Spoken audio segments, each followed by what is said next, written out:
strong, tough. Strong man, big, tough guy. This is a big, tough guy. Weak men. This is what's scariest. Weak men and the angry women. How are we parenting our kids? Dad is pissed. When somebody's the president of the United States, the authority is total. No respect for law enforcement, and I find that absolutely disgusting. We know there's fine people at the FBI, but the leadership is rotten to the core. Get back to normal. This is the second part on George Lakoff's moral politics theory. In the first part, I presented Lakoff's explanation for why the right talks so much about daddy and how this longing for a strict father is connected to their political opinions. This video dives into the specific moral beliefs that drive the right and how they can be observed in their language. When we talk about moral beliefs in the context of Lakoff's theory, we are talking about conceptual metaphors. This means that the concepts used to define and to understand what is moral in politics are derived from our direct experiences of well-being that we make as humans. The beauty of conceptual metaphor is that it allows us to trace where certain moral beliefs come from, simply by taking a closer look at the language that people use. It suddenly makes sense why we are disgusted by certain policies, why we say that some politicians are sick and others are strong. When we say these things, it is a metaphorical judgment on the morality of the subject. If you watch the first part, you already know about the nation as family metaphor, which makes us judge politicians as if they were parents and politics as if it was parenting. But when it comes to politics, the nation as family metaphor is just the tip of the iceberg. For Lakoff, political beliefs are based on a whole bunch of metaphors for morality, with the nation as family metaphor at the top, holding them together and forming them into consistent ideologies. With the right's idea of a strict father with absolute authority that guides his family through a dangerous and competitive world, there are certain moral metaphors that are prioritized over others. Let's dive into these metaphors.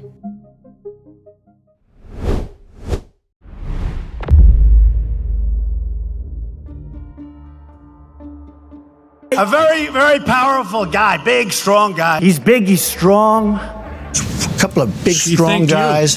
Big, strong guys. Look at the size, how big and strong. That's what we like. You know, if you want weak men and the angry women around them, they've spent 50 years trying to convince us that masculinity is dangerous, and so we live in a world with very little of it. And the society's become much more violent and much more unhappy and much more chaotic. For the right, a good person is someone who is strong enough to stand up to evil and not to give in and to commit sins. In the dangerous place that the world is, there's nothing more important than being morally strong. But there's a twist. You're not being born strong.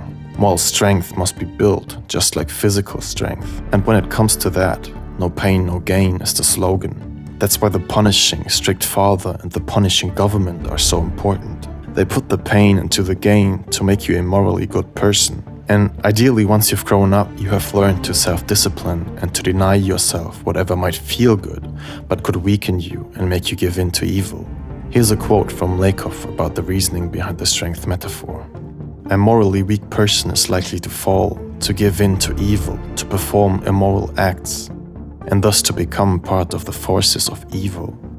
Moral weakness is thus nascent immorality waiting to happen. Now listen to right-wing influencer Andrew Tate and appreciate just how perfectly Lakoff described his mindset almost 30 years earlier. Weak men. This is what's scariest about this entire agenda they're trying to purport. Because their ideas, like the feminist idea and like the mainstream idea, is if we weaken men, then if they become weak enough, they'll no longer be a threat. And I argue that point absolutely. I think the most dangerous men on earth are the weak men. I think inside of every single man, we're born with a fire inside of us that if we do not control, can destroy ourselves and other people. And if you look at men who have Plans of their own. When somebody's the president of the United States, the authority is total. And that's the way it's got to be. Are fathers on the scene at all? Are we teaching our children to love or hate America? Are we teaching them basic right from wrong? This is where strong leaders emerge to lead people away from the lawlessness, away from the darkness. When we ask what makes authority moral to the right, we must again take a look at the family. In the ideal conservative family, the parents, and even more ideal the father, set standards of behavior and makes the rules. If these standards are not met or the rules are disobeyed, he must punish the child. Being moral within this ideal means for the kid to be obedient to the father's authority. And at the same time, being moral as the parent means to exercise your authority, since otherwise your child will lack discipline and therefore become immoral. When this metaphor is transferred to the political arena, it puts forth a state in which the authority is total, and this authority is upheld through strict laws and a strong police force that punishes citizens when they act disobedient. Listen to conservative philosopher Roger Scruton explaining what made him become conservative. At least ever since I became a conservative, which was in May 1968 in Paris. Yeah. I hadn't a very clear idea of how to articulate it. All I knew was that when I looked down the street and saw all these rowdy students throwing stones at policemen, I just said to myself, whatever they believe, I believe the opposite. Right. And then seeing rowdy students disobeying an authority was so abhorrent to him, he never even came to wonder what students were protesting against. The fact that in the Vietnam War, which was raging at that time, and students were protesting against, over 1 million civilians were killed and hundreds of thousands were left mutilated and orphaned, was less of a moral outrage to him, because the United States were acting from a position of strength and authority, whereas the protesting students were not. There's a natural order to things. We know it in our bones. Jesus was a man, not some bearded lady, and just as water flows downhill, a husband is head of his household. Under him, the woman abides. Actually, masculinity, like femininity, is a product of nature. It's a good thing. We should never be against nature, the natural order. The moral order can best be understood as the adherence to a so-perceived natural order. This specifically points to a certain hierarchy in the world. Lakoff puts the moral order for conservatives like this: God over people, people over nature, adults over children, and man over women. Now, this is not set in stone. Some on the right might add or remove elements from this list, but the important part is understanding that for many there is such a thing as a moral order, and it must be protected and upheld against unnatural intervention. Feminism, for example, presents an attack on this order, and people on the right are against it not so much because they hate women, but because they see it as an attack against the order that they perceive as moral. The issue of reproductive rights is then not so much about life and death, but about who has the moral authority to decide. And according to this order, it is first God and then men before women have a say. Get back to where we were, to have the economy rage and be great with jobs and everybody be happy, and that's where we're going, and that's where we're heading. Trump is talking about a direction he is headed and places he wants us to go. But he's not talking about actually going anywhere. He's making a moral argument here. Because when we talk about action, we metaphorically conceptualize it as movement. But in a society, movement and thus freedom of action also has restrictions. If you consider certain ways of behavior or action immoral, within the metaphor, that means that there are some regions people shouldn't move, and there are some paths they shouldn't take. If someone decides to take another path than the one intended by society, it means actively rejecting the goals that others believe in. This is why leaving a tried path can trigger such harsh reactions, because it is seen as an immoral action, questioning the morality of others. Given present-day politics, this metaphor might seem a bit outdated, because suggesting new paths and bringing forth alternative visions to the current state of things used to be a theme you typically find on the left. In the days of Donald Trump, it can seem like this switch to the right as he's rejecting established institutions, while liberals now often find themselves defending laws, institutions, and a sort of etiquette. But if you look closely at how Trump frames his political goals, you'll find that he's really not advocating for moving somewhere new, but rather for going back to a sanctioned path that he learned to see as morally good some 60 years ago, and that in his mind has tragically been deviated from.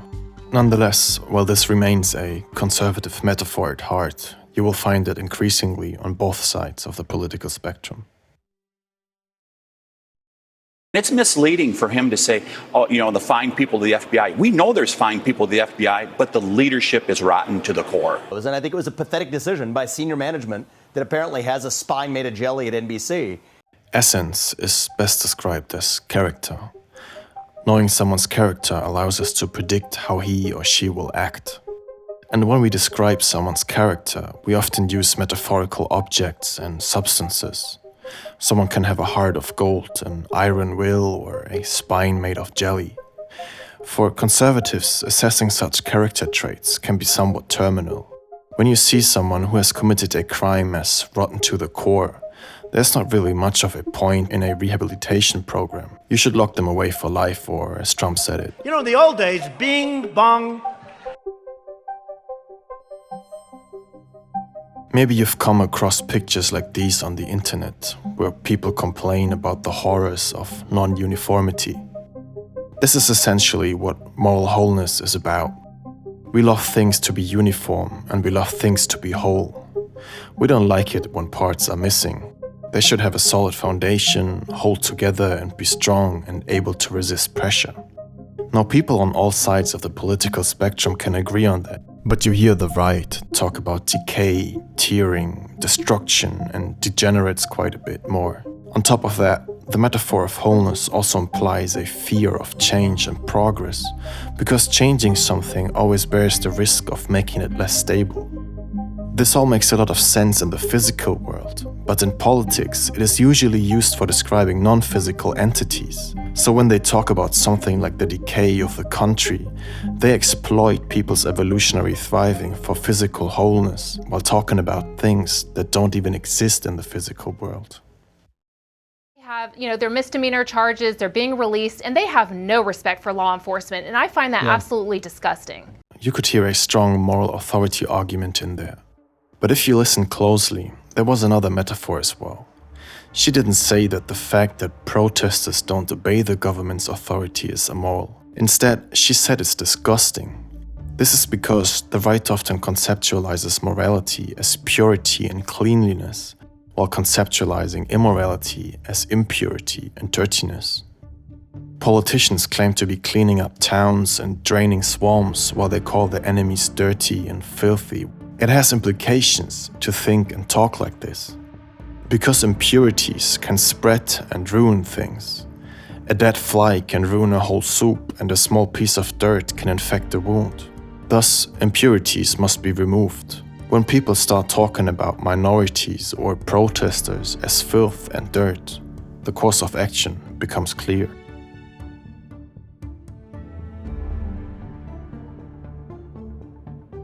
What is going on? Well, it's a sick and angry world for a lot of reasons, and we're going to make it better. We're going to heal our world. We're going to get rid of... That's what the Democrats are. Again, they are sick. They are sick. These horrors happen because we are sick. The idea of sickness as being immoral is very similar to the moral purity metaphor. Seen from an evolutionary standpoint, it's very clear where it comes from. Sick people are immoral, strong and healthy individuals are moral. Labeling people and ideas as sick comes with the implication that they must be isolated, for they are contagious and their diseases might spread. Once again, this is a metaphor you can nowadays hear from both sides quite a bit.